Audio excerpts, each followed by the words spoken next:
Estamos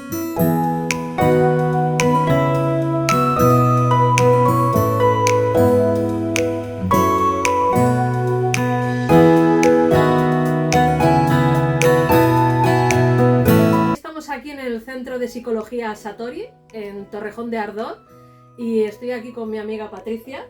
Hola. Hola, ¿qué tal, Patricia?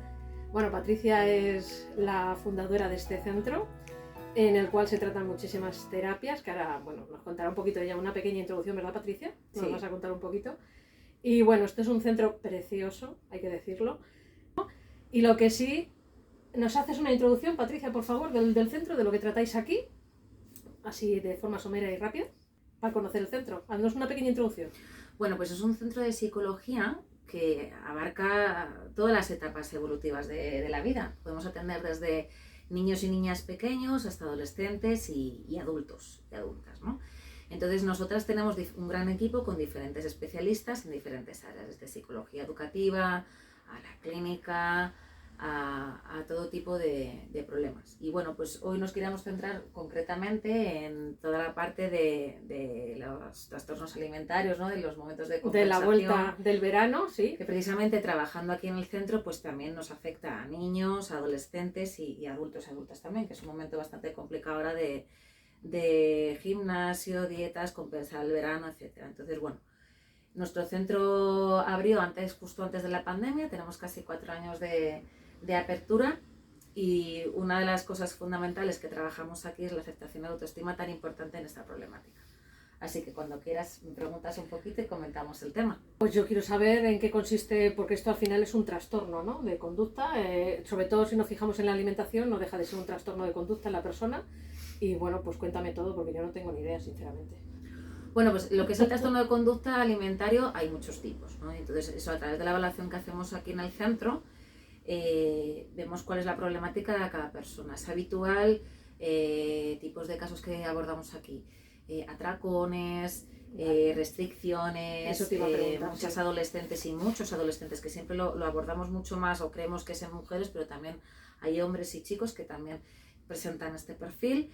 Y en jóvenes lo vemos mucho relacionado con redes sociales, ¿no? Sobre todo ahora que es un momento en el que los filtros cada vez son más realistas y es muy difícil distinguir cuando alguien ha aplicado un filtro e imaginamos que esa es la imagen real de esa persona, ¿no? Entonces, en niños y en niñas o en adolescentes, la construcción de las imágenes que están viendo en redes sociales empieza a ser bastante desvirtuada y alejada de la realidad. Entonces aquí toda esta problemática la trabajamos en diferentes edades. En pequeños y en pequeñas lo trabajamos más, pues por ejemplo, con niños o niñas que tienen selectividad alimentaria, que no comen bien, que los papás y las mamás tienen que estar persiguiéndolos mucho y no saben hasta qué punto son etapas por desarrollo. Por ejemplo, cuando tienen un añito, que empiezan a comer menos porque crecen más despacio, y forma parte de esa parte evolutiva, natural y normal y sana, incluso, en que coman un poquito menos porque su cuerpo les pide menos calorías al crecer más despacio, o saber cuando hay algún tipo de problemática ya, ¿no? Entonces, claro, ahí lo que decía, respecto a lo que tú decías de trastorno o no trastorno, ¿qué nos dice cuando hay un trastorno? Eso. Cuando hay una inadaptación, cuando ya me cuesta estar gestionando bien mi vida, cuando no me encuentro bien, cuando tengo malestar, cuando no puedo llevar mi día a día de una forma tranquila. Pero la persona serena. Es consciente, o sea, aquí la persona viene sola, o sea, es consciente de que necesito que me ayuden. A veces sí, a veces vienen los familiares, sobre todo en chicos o chicas jóvenes, ¿no? El grado de conciencia es importante cuando hacemos proceso de terapia. Es verdad que cuanto más consciente soy de mi problema, más rápido es el proceso, más fluido y más rápido avanzamos. Pero no siempre tenemos esa conciencia. A veces venimos recomendados por algún familiar. Hay ¿Y qué es lo que más? Sí, o gente que no. ¿Qué casos son los que más te encuentras?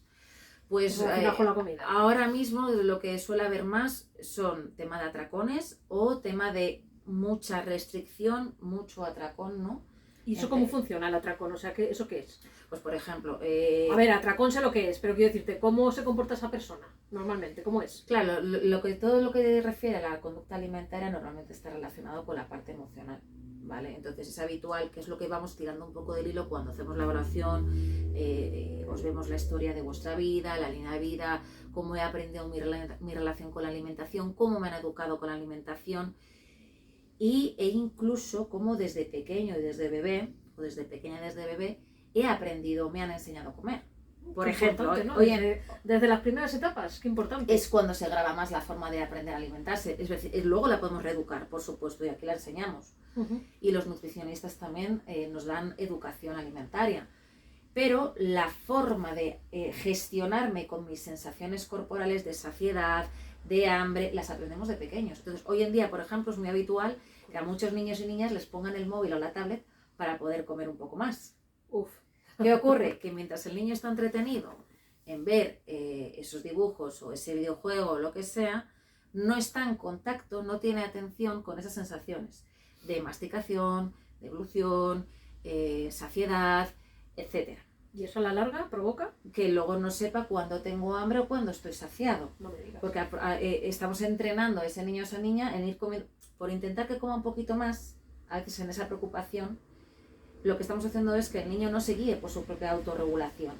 Que la palabra autorregulación va a ser fundamental en el proceso de terapia, ¿no? Madre mía. Sobre todo en los procesos de terapia relacionados con los trastornos de conducta alimentarios. Entonces todo eso se reeduca, se trabaja aquí. Y todo eso se estudia y lo vamos evaluando y en función de lo que haya aprendido, porque claro, tú me preguntas cómo se comporta esa persona.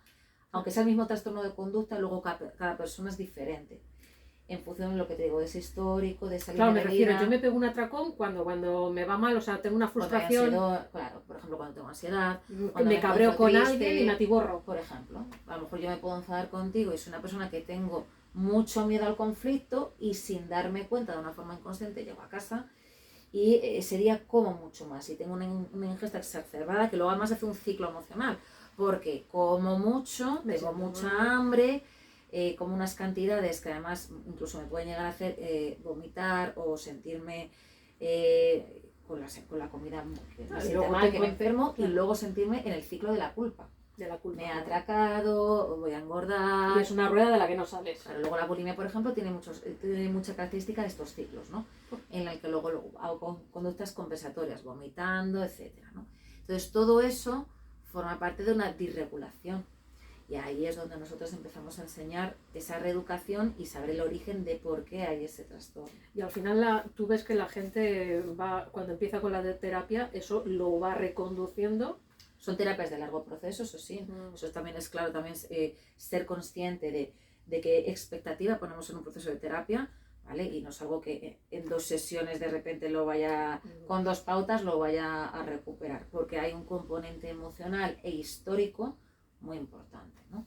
Me imagino que la actitud del paciente también tiene que ayudar. Claro, no lo mismo un adolescente que a lo mejor no quiera ir a consulta y hay un proceso de adaptación, de vinculación con el terapeuta que haga que quiera adherirse al tratamiento del proceso y luego ya empezar a trabajar, o alguien que tenga mucha conciencia en ese malestar, en esa desadaptación y diga, oye, tengo un problema, tengo que solucionarlo ya.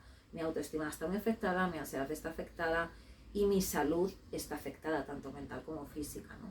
Claro, al final me imagino que solucionando ese problema también solucionará otras muchas partes de su vida que se están viendo afectadas. Todo concatena, ¿no? Muchas veces, por ejemplo, hablamos de trastornos, yo qué sé, por ejemplo, la adicción a las compras, ¿no? O la ludopatía, y sin embargo los trastornos alimentarios, que por supuesto los 2 trastornos son importantes y son impeditivos, pero un trastorno alimentario afecta las 24 horas del día, porque es que comemos, desayunamos, merendamos, muchas celebraciones, la socialización está enfocada a la alimentación, Totalmente. Navidades, el verano, el terraceo, tomamos un café con algo, entonces todo está muy enfocado a la alimentación, con lo cual es algo que al final afecta a todo prácticamente, ¿no? A muchos momentos. Sí. Ahora mismo se me viene a la cabeza, fíjate, no es el trastorno en sí, pero esto que hacemos de lunes a viernes nos ponemos a dieta, restricciones, no como esto, ¿no? Y llega el fin de semana y ¡guas! Bebemos, comemos, nos ponemos hasta arriba, y claro, llega el lunes 3 kilos más, 2 kilos más y... Justo ahora queríamos comentar eso también, ¿no? Que ahora octubre, septiembre es un mes de mucha compensación, ¿no? Y una de las cosas o uno de los tips que queremos dar hoy en la entrevista es cómo regular esta parte de polos o de extremos, ¿no? Cómo trabajar con las compensaciones, porque al final lo que tenemos que intentar encontrar es un equilibrio, una alimentación más intuitiva, por supuesto con un conocimiento, ¿no? Es verdad que siempre nos viene bien que un nutricionista nos pueda orientar en grupos alimentarios, en cómo regular la cantidad de verduras o de frutas que podemos comer al día, etcétera, tener algo de conocimiento, de cultura, sí, de educación alimentaria. Pero eso tiene que ir también unido a cómo me regulo yo con mis emociones y con mis sensaciones, porque las emociones al final se apoyan en el cuerpo, ¿no? El cuerpo es el recipiente de la emoción. Cuando yo me siento con un hambre de ansiedad o cuando es un hambre fisiológica.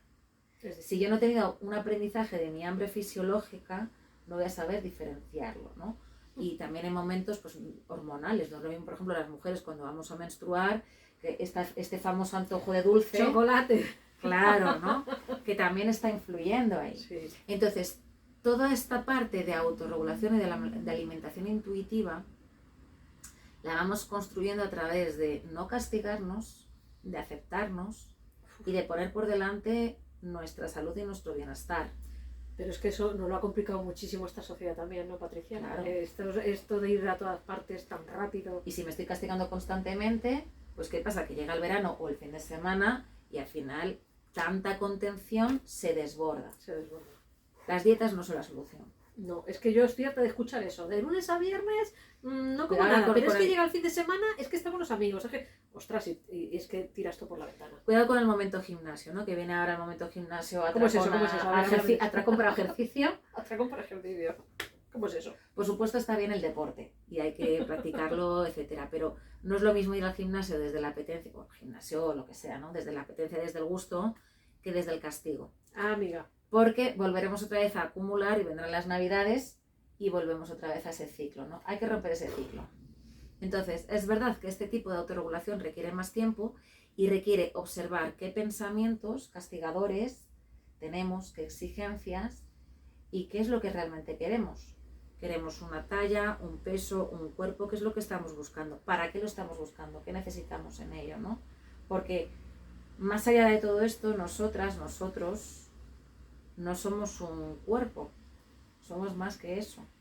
Alma y cuerpo. Y en un momento en el que las redes sociales y la exigencia que hay de cómo debemos estar, es muy difícil luchar contra eso, ¿no? Te estás centrando mucho en las redes sociales, en los móviles y demás. O sea, ¿realmente estás viendo casos que se están exacerbando un poquito con el tema redes? O sea, ¿ha sí. cambiado un poquito el tema de antes a ahora? Sí, yo creo que a lo mejor, por suerte, es verdad que a lo mejor a la hora de ir a tiendas de ropa, creo que por fin, aunque todavía queda mucho recorrido por hacer, creo que hay más variedad, más diversidad y se entiende que los cuerpos son diferentes, únicos y irrepetibles y válidos, todos, y que hay muchas formas de ser y de estar, pero a la vez es como si hubiese, a mí la sensación que me da, volvemos otra vez a los extremos, ¿no? Es como que hay dos grandes polos, hay un montón de movimiento de inclusión, antigordofobia, de normalización y de aceptación, y a la vez hay un movimiento de mucho filtro, de todavía más exigencia corporal, de mucha mentira. Sí, de una forma de vender una imagen superficial que luego no es real, ¿no? A través de pues, la digitalización y toda esta serie de cosas, ¿no? Entonces creo que se están polarizando los dos extremos. Y ahí andamos un poco, ¿no? Luchando entre estas dos corrientes. O sea que aquí de alguna manera lo que hacéis es redirigir a esa persona y saber que ponga sus límites, que conozca lo que tiene que hacer, por qué le está pasando todo esto y que al final la propia persona consiga hacerse dueña de su vida, vamos, de sus riendas. Claro, o sea, yo creo que el tip principal sería qué es lo que sientes cuando estás comiendo, antes, durante y después, cómo te sientes, qué pensamientos aparecen y de qué forma cuando hacemos esto, ¿no? En qué momentos, qué historia tengo yo con mi relación con la comida y de ahí cómo como yo hoy en día, ¿no? Muy importante esto que acabas de decir. Claro, si yo de pequeño o de pequeña, por ejemplo, cuando lloraba me daban la piruleta, a lo mejor hoy en día cuando estoy triste y tengo una ruptura, esto es muy de peli americana, ¿no? Cojo el helado de chocolate y el paquete de Kleenex, ¿no? Estoy haciendo una compensación emocional. Esto no significa que una no tenga derecho a comer helado de chocolate. No va por ahí. Esto significa que yo observe qué relación tengo con la comida, porque la relación que tengo con la comida la tengo conmigo misma. Y desde ahí ir investigando poco a poco, ¿no? Y en el proceso de terapia es lo que vamos viendo para darnos cuenta de esos pasos y sustituirlos por unos más sanos. Entonces, de momento, yo invitaré a la gente que está viendo este vídeo, ¿no? Sería a pararse, a darse cuenta, a ver qué tipo de relación tiene con la comida en el aquí ahora y con la que tuvo en el allá entonces cuando eran pequeños o pequeñas, ¿no? ¿Cómo recuerda esas cenas de Navidad? ¿Cómo recuerda esos momentos de comer con los padres si le obligaban a comer hasta que se terminara el plato? Madre mía. Si había mucha etiqueta acerca de sus cuerpos, de cómo eran. Es un trabajo. Entonces todo eso va a darme conciencia de cómo estoy comiendo, mucho más de lo que aparentemente a priori parece. Bueno. Pues no sé si nos quieres contar algo más, alguna pincelada más de este tema, Patricia, que pueda ser interesante para la gente que nos escucha. Bueno, yo invitaría hoy en día a que con los pequeños, ¿no? en este momento presente, las pautas principales serían que no obligamos a comer a los niños y a las niñas, que confiemos en sus procesos de desarrollo, que también preguntemos a pediatras o a nutricionistas o a médicos cuando veamos que hay periodos en los que estén comiendo menos. A mí misma me ha pasado con mi hija, ¿no? Mi hija ha tenido un periodo en el que desde el año hasta los 2 años ha comido poquísimo, y a pesar de que yo sé que es una etapa en la que crecen mucho más despacio, inevitablemente tengo este sentimiento de miedo, ¿no? Digo, ay, Dios mío, estará comiendo bien, estará comiendo peor, va a crecer mejor. Bueno, pues también para eso tenemos ahí los controles médicos, ¿no? Y tener ese dato de realidad de decir, está bien, está en desarrollo, está creciendo, los centímetros están ahí. Entonces confiemos, ¿no? En esta parte de autorregulación de los niños para que se guíen por esas sensaciones alimentarias. Si no van a comer ahora, comerán un poquito más tarde. Y también estos cuerpos les van diciendo cuándo tienen que comer más o menos en función de etapas de desarrollo, ¿no? Entonces, invitaría a que confiáramos en los peques y las peques a que se alimenten a través de sus propias sensaciones. No poner 50 platos o 50 alternativas, ¿no? Si no pasa nada, podemos poner una alternativa. Si no le gustan las judías verdes con pescado, pues podemos poner algo que nos sobró ayer, una alternativa. ¿No quiere comer? No hay manera, nos esperamos a la cena, ¿vale? Y poco a poco ir poniendo mucha variedad de alimentos para que vayan haciendo entrenamiento en el paladar, ¿vale? Y ese entrenamiento, lógicamente, si no son alimentos muy intensos de chucherías, pues va a ser más fácil que ellos luego disfruten de otro tipo de sabores más sanos. Y el último tip sería ya tema de intentar por todo lo posible que no haya entretenimientos en la comida, ¿no? La comida es un momento de distensión, de placer, de tranquilidad y de incluso poder charlar. Pero pantallas y móviles anulan completamente al cerebro esta llegada de estar en contacto con nuestras propias sensaciones de saciedad o de hambre y de regulación corporal. Te he dicho, Patricia, que nos dijeras, pero es que se me está viniendo. ¿Y el tema comedores? A la hora de que los niños coman en el comedor, esa relación, ¿tienen suficiente tiempo?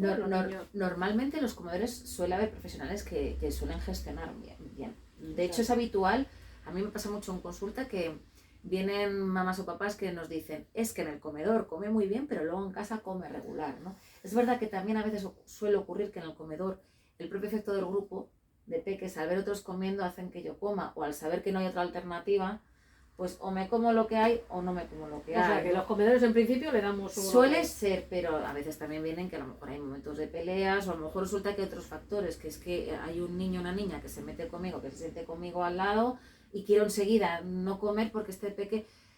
Normalmente investigamos más. Es raro que suele haber problemática en los comedores, pero puede haberla perfectamente. Y normalmente ahí hacemos igual evaluación, hablamos, nos coordinamos sino con los profesionales del comedor, y ahí tenemos que ampliar un poquito más, porque en los comedores suele haber más factores de intervención. Vale, que no es tan fácil la cosa, ¿no? Como siempre, ¿no? Sí, pero me ha surgido porque digo, sí, en casa muy bien, pero es que la mayoría de los niños de lunes a viernes es raro que no estén en un comedor. Sí, normalmente suelen tener tiempo. normalmente suelen tener tiempo los comedores. Eso ya de todos modos los papás lo van viendo. O si hay alguna casuística especial es coordinarlo con el centro, ¿no? Si hay algún pequeño por algún motivo sanitario que tenga que comer, igual que hay alergias, etcétera, pues normalmente se los coordina. Bueno, Patricia, me parece un tema súper interesante de cara sobre todo a los padres, esto que nos cuenta Patricia y bueno, y a los adultos. O sea, tal vez no seamos tan conscientes realmente de la importancia que tiene estos desarreglos de conducta con la alimentación, lo que nos puede llegar a afectar y que realmente tiene una solución. Y que hay profesionales que saben encarar esto perfectamente y nos pueden ayudar a que resolvamos todos estos problemas. Entonces, les animo, Centro de Satori, de Psicología, Satori en Torrejón de Ardoz, son estupendos y expertos en ello. Así que, Patricia, te dejo que te despidas. Muchas gracias, Mari Carmen. Pues para cualquier duda aquí estamos. Siempre damos una entrevista de media hora gratuita para que expongan sus dudas y puedan preguntarnos cómo abordar sus casos. Así que siempre la información aquí está disponible para todo el mundo. Me parece una idea fantástica que el centro ponga a vuestra disposición esa confianza de poderos ofrecer algo gratis para consultar. Así que pues nada, seguiremos haciendo más entrevistas. Muchas gracias, Mari Carmen. Hasta luego. Chao.